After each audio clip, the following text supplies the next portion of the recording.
Police பாதுகாப்பு இல்லாம எப்படி ஏத்துங்க நீங்க? ஒரு போலீஸ் பாதுகாப்பு இல்லாம எப்படி ஏத்துங்களா? கீழே பண்ணிட்டீங்க.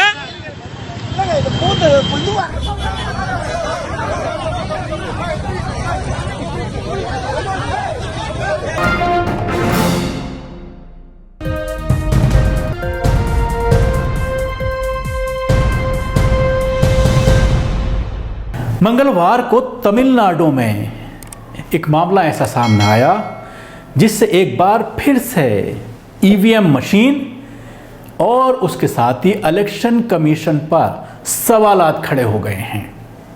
तमिलनाडु में इलेक्शन चल रहा है। ट्यूसडे को एक स्कूटर पर दो व्यक्ति ईवीएम और वीवीपैट लेके जाते हुए नजर आए। लोगों ने उनको रोका और उनसे पूछताछ की गई और उसके बाद पुलिस के हवाले उनको कर दिया गया, लेकिन पुलिस ने भी थोड़ी मामूली पूछताछ करने के बाद उनको छोड़ दिया। तो आइए पहले आपको मैं वो दो दृश्य दिखाता हूँ, वो शॉट्स दिखाता हूँ जिसमें स्कूटर के ऊपर ईवीएम मशीन लेकर जाई जा रही थी। इलाके के लोगों ने रोका और उसके बाद पुलिस को बुलाया गया, प्रशासन को बुलाया गया और उनके हवाले कर दिया गया। போலீஸ் பாதுகாப்பு இல்லாம எப்படி ஏத்துங்க நீங்க? ஒரு போலீஸ் பாதுகாப்பு இல்லாம எப்படி ஏத்துங்களா? கீழே பண்ணிட்டீங்க.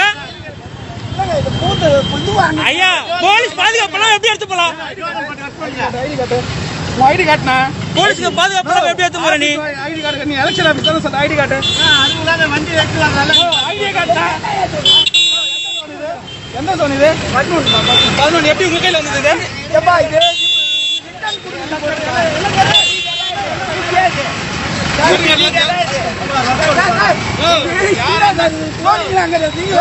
உங்களுக்கு எப்படி வந்தது இது?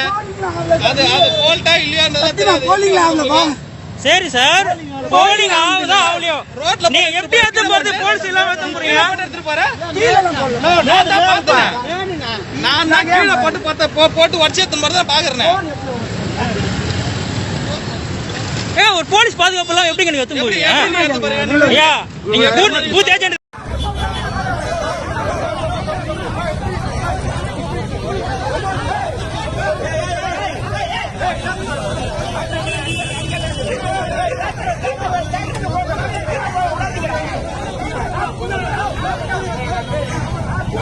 प्रशासन तक इत्तला दी गई, इलेक्शन कमीशन तक पूरा मामला पहुंचा, जिस पर इलेक्शन कमीशन ने माफ़ी मांगी और ये कहा है हाँ गलती हो गई, लेकिन पूरा मामला क्या है अभी तक ये पूरी तरह से स्पष्ट नहीं हो पाया है।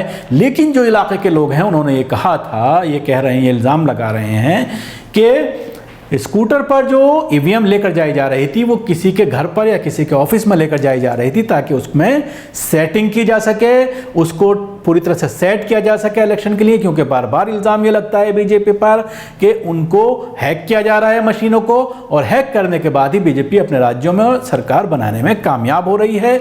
और यही वजह है कि हर बार जिस तरह के आंकड़े अमित शाह के जरिए इलेक्शन रैलियों के दौरान, रोड शो के दौरान लोगों को दिए जाते हैं कि हम अपनी सीटों पर जीत रहे हैं, बिल्कुल उसके आसपास उस राज्य में वो आंकड़े पूरे होते हुए नजर आते हैं। यही वजह है कि बार बार ईवीएम के ऊपर सवालात खड़े किए जा रहे हैं।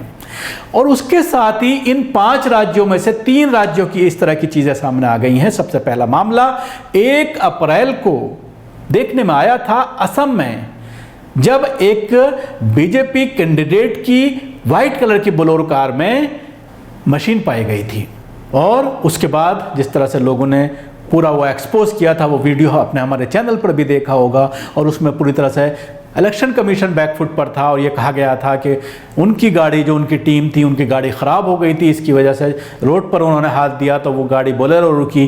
जिस तरह के बहानेबाजी की जा रही थी उससे आप अंदाज़ा लगा सकते हैं। और दूसरा मामला 6 अप्रैल को था, बंगाल में मामला सामने आया था। टीएमसी एक कैंडिडेट हैं गौतम घोष, टीएमसी की 4 ईवीएम 4 वीवीपैट उनके पास से बरामद हुई थी और उनके घर से बरामद हुई थी। और उसको लेकर भी काफ़ी हंगामा हुआ था, जिसके बाद ये सामने आई थी कि वो किसी इलेक्शन ऑफिसर की जो है वो रिश्तेदार हैं, उनके घर जा कर के वो ठहरे थे और उसके बाद जो है वो इलेक्शन कमीशन हरकत में आया था और चारों जो ऑफिसर्स हैं उनको सस्पेंड कर दिया गया था और इंक्वायरी इस पूरे मामले में कही गई थी कि इंक्वायरी की जा रही है और आगे भी अगर कुछ अफसर इसमें लिप्त पाए जाते हैं तो उनके खिलाफ एक्शन लिया जाएगा, क्योंकि पूरी तरह से ये उल्लंघन है। अगर आप इलेक्शन ड्यूटी पर हैं तो अपने रिश्तेदार के घर पर न सिर्फ ये कि ईवीएम लेकर के, बल्कि आप वैसे भी किसी अपने जानकार के यहाँ, ख़ास तौर से अगर वो इलाके में कैंडिडेट है, अगर वो इलेक्शन लड़ रहा है, जो उम्मीदवार है, तो उसके यहाँ तो ना आप उसके ऑफिस में ना हो उसके ज़रिए मुहैया कराए गए किसी गेस्ट हाउस में आप ठहर सकते हैं जिसकी पेमेंट वो कर रहा हो।